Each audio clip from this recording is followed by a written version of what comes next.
ክርስቶስ ተንሥአ እሙታን አሰሮ ለሰይጣን ሰላም ኮነ።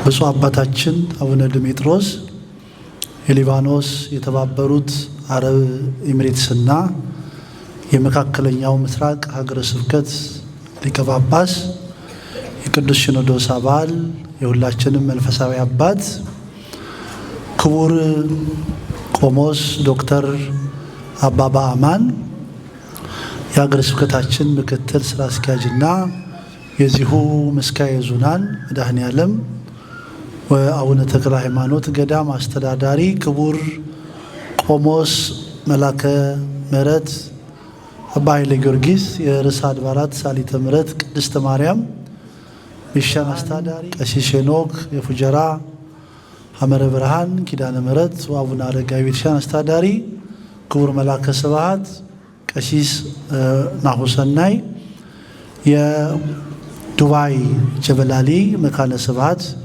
ቅድስት ሥላሴ ቤተክርስቲያን አስተዳዳሪ፣ አበው ቀሳውስት፣ ዲያቆናት፣ ሊቃውንተ ቤተ ክርስቲያን፣ የሰንበት ትምህርት ቤት መዘምራን፣ ይልቁንም በዛሬው ቀን ክህነት የተቀበላችሁ ዲያቆናት፣ እንዲሁም በዛሬው ቀን ለክህነት ለቅስናው ማዕረግ የበቁት ክቡር አባታችን ቀሲስ ዳዊት፣ የተወደዳችሁ ምእመናን ሁላችሁም እንደምን አደራችሁ?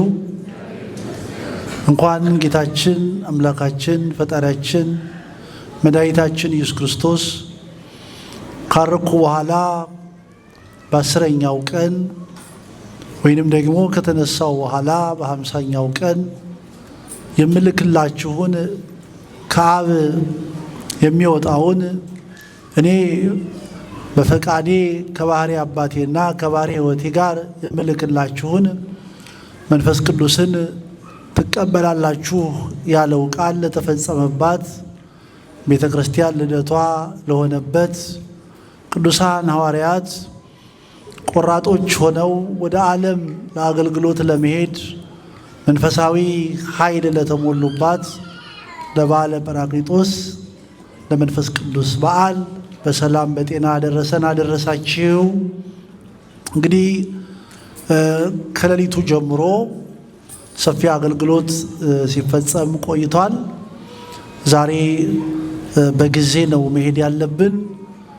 በጊዜ ለዛሬ ብቻ ሳይሆን ለሁል ጊዜም።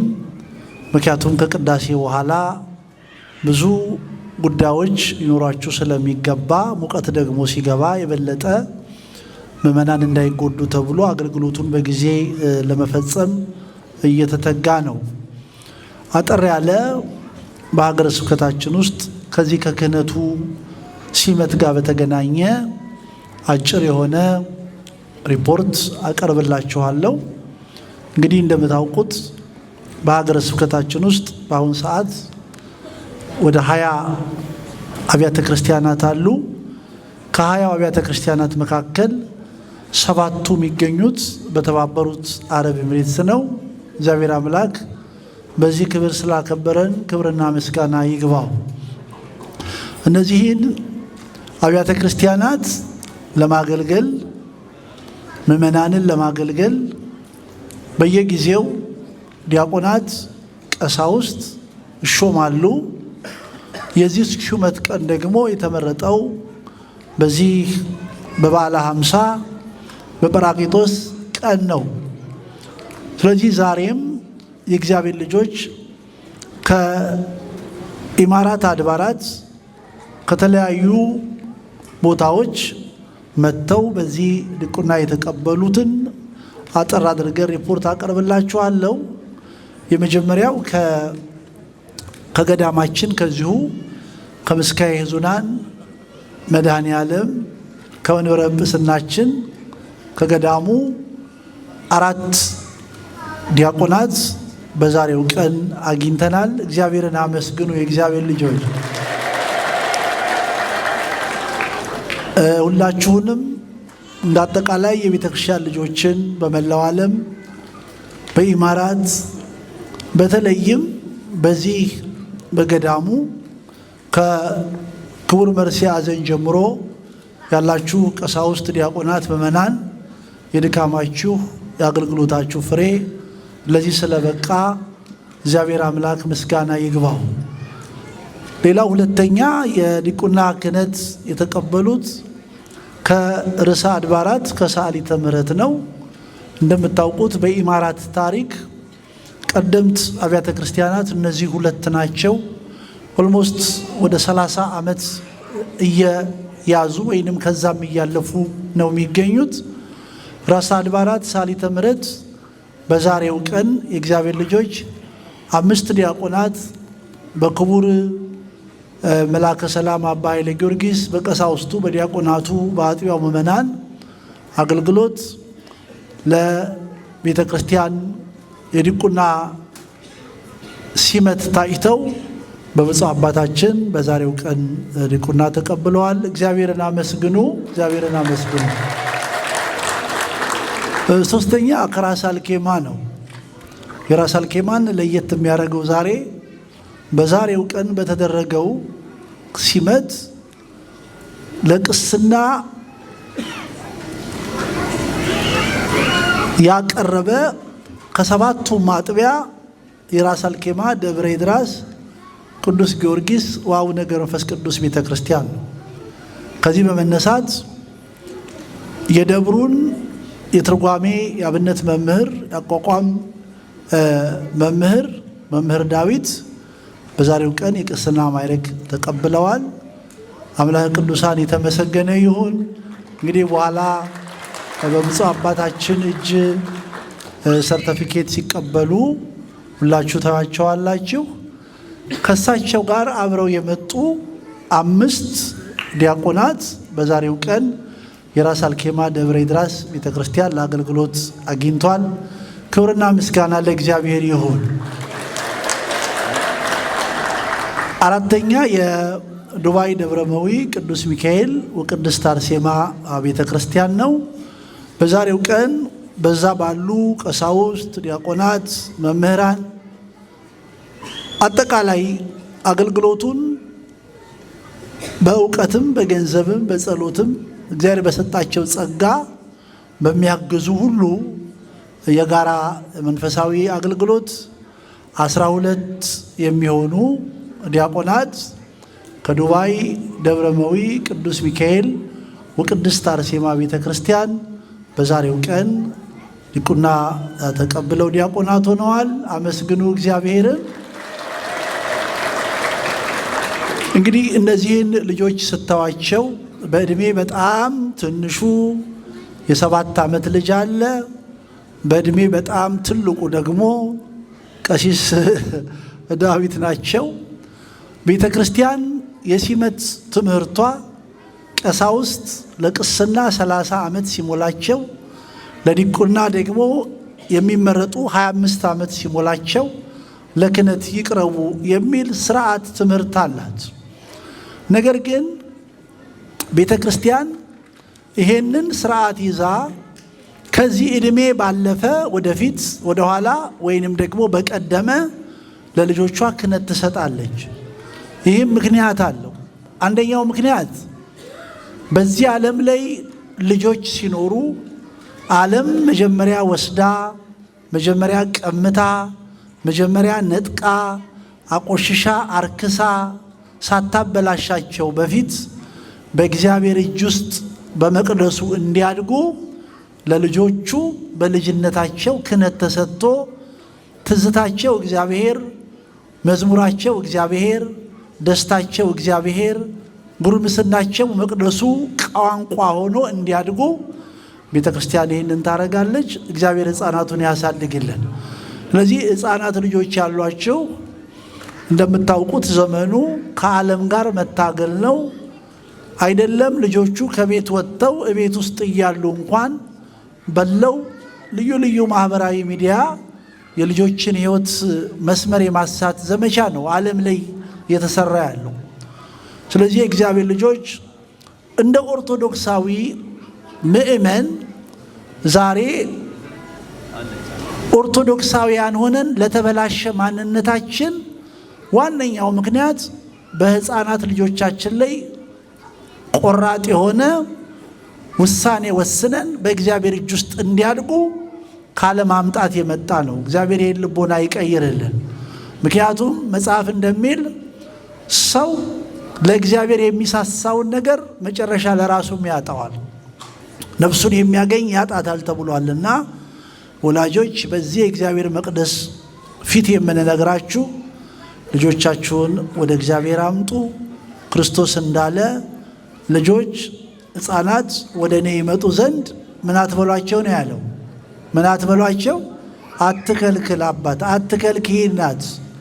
ከከለከልሽ ትቀጣለህ፣ ትቀጫለሽ። ልጆቹ እኛ ወለድናቸው እንጂ የፈጠራቸው እግዚአብሔር ነው።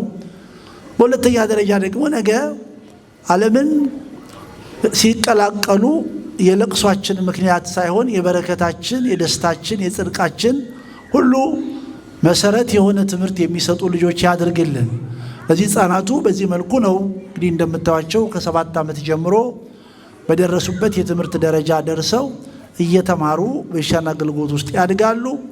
አምላከ ቅዱሳን ይህንን ክብር ዛሬ በዚህ በአቡዳቢ ምስካየ ኅዙናን ገዳም በመንበረ ጵጵስናችን ስላሳየን ከዘላለም እስከ ዘላለም ክብርና ምስጋና ለሱ ለአምላካችን ይሁን። ከዚህ ቀጥሎ ልጆቹ ክህነት ከተቀበሉ በኋላ የሁሉም አጥቢያ የቤት ስራ ይቀጥላል። ልጆቹ ይማራሉ። ነገ ለሚመጣው የዓለም ተግዳሮት የምእመናን ፍላጎት ብቁ የሆኑ ምእመናን ሆነው መቀረጽ ይቀጥላል። እግዚአብሔር ደግሞ ቀሪውን ስራ ሰርተን እንድንባረክ እንድንቀደስበት ሁላችን ይርዳል። ከአላይን ከፉጀራ አልመጡም ዛሬ። ምክንያቱም ልጆቹ ዲቁና የሚቀበሉት ደብሩ እነዚህን አሟልተዋል ብሎ ሲልክ ነው። ለሚመጣው ዓመት የሚመጡ ናቸው። እግዚአብሔር ለዓመቱ በሰላም ያድርሰን። ጀበል አሊ መካነ ስብሐት ቅድስት ሥላሴ እንደምታውቁት በቅርብ ነው የተተከለው። የዚህ ደብር አስተዳዳሪ ቅድም በቅዱስ ቁርባኑ ስርዓት ላይ ሲያስተምሩ የነበሩት ክቡር መላከ ስብሐት መምህር ናሁሰናይ የመጀመሪያ ልጃቸው በዛሬው ቀን የመጀመሪያው የጀበል አሊ መካነ ስብሐት ቅድስት ሥላሴ ቤተ ክርስቲያን ዲያቆን ሆነው የመጀመሪያ ልጃቸው ተሾሞላቸዋል። እግዚአብሔር አምላክ የተመሰገነ ይሁን። እንግዲህ በኢማራት ካሉ ከ7ቱ አድባራት 5ቱም አድባራት ያዘጋጇቸውን በዛሬው ቀን አምጥተው አሹመዋል። እግዚአብሔር የአድባራቱን አገልግሎት ያስፋልን። ካህናት ሲበዙ የእግዚአብሔር መንግስት ይሰፋል። ይሄ ነው እያንዳንዳችን ቤት ውስጥ ያሉ ሕፃናት ለክህነት፣ ሴቶቹ ለአገልግሎት ተዘጋጅተው ማደግ እንዲችሉ እግዚአብሔር በእኛ ውስጥ አድሮ ስራውን ይስራ። ከዛ ውጪ ሌላው ድካማችን ትልልቅ ዋጋ እየከፈልን በዓለም ትምህርት ቤት እያስተማርን ለልጆቻችን ግን መንፈሳዊ ትኩረት የማንሰጥ ከሆነ ለዓለማችንም ለቤተክርስቲያናችንም ለቤተሰብም የቤት ስራ የሚያመጡ ልጆች እንዳይሆኑ መጠንቀቅ ያስፈልጋል ማለት ነው። ከዚህ ቀጥሎ ምንድን ነው የሚኖረው መርሃ ግብር? ከዚህ ክህነት ከተቀበሉት ጋር በተገናኘ የመጀመሪያው እያንዳንዳቸው በብፁዕ አባታችን እጅ እየተባረኩ የምስክር ወረቀት ይቀበላሉ። እሱን የመስጠት ሂደት አለ። እሱን በጣም በአጭር ደቂቃ ውስጥ እንፈጽማለን።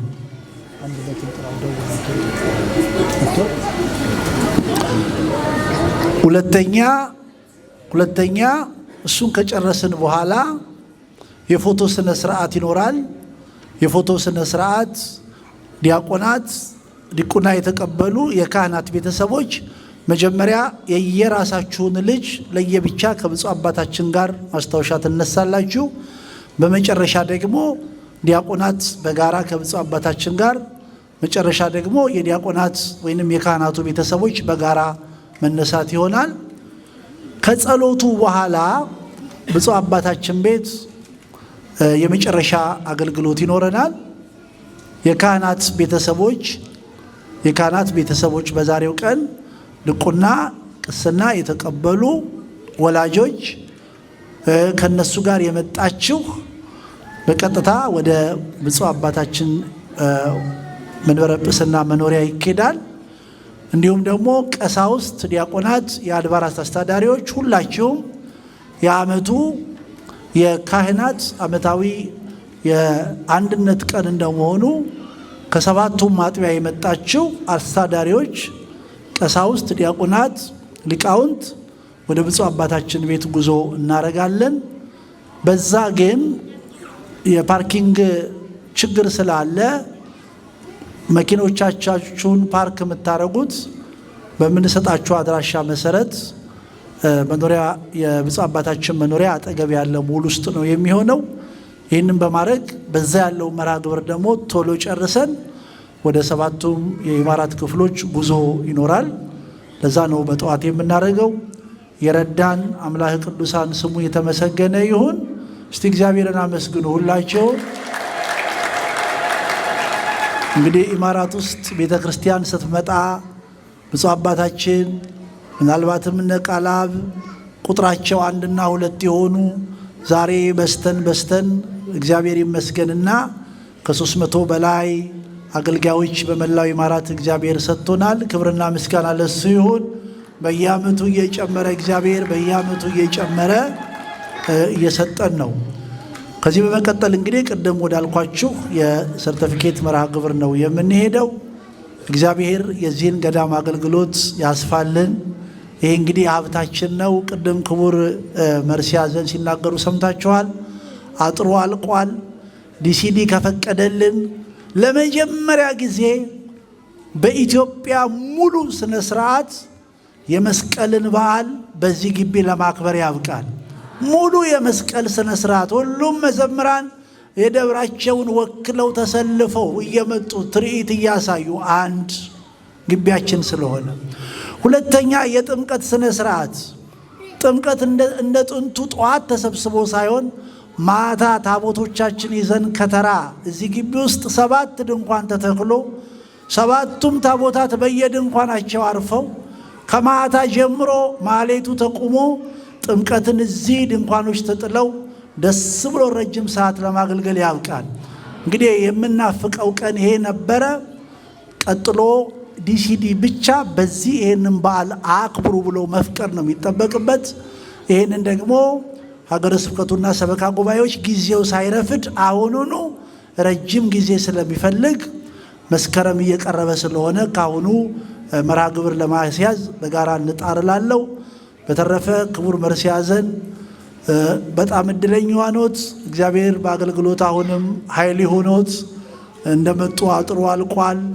ደግሞ በዛሬው ቀን እግዚአብሔር ሌሎች 4 አገልጋይ ካህናት ጨምሮሎታል። ለሁላችሁም ደስታና በረከት ከእግዚአብሔር ይብዛልን ይብዛላችሁ። ወስብሐት ለእግዚአብሔር።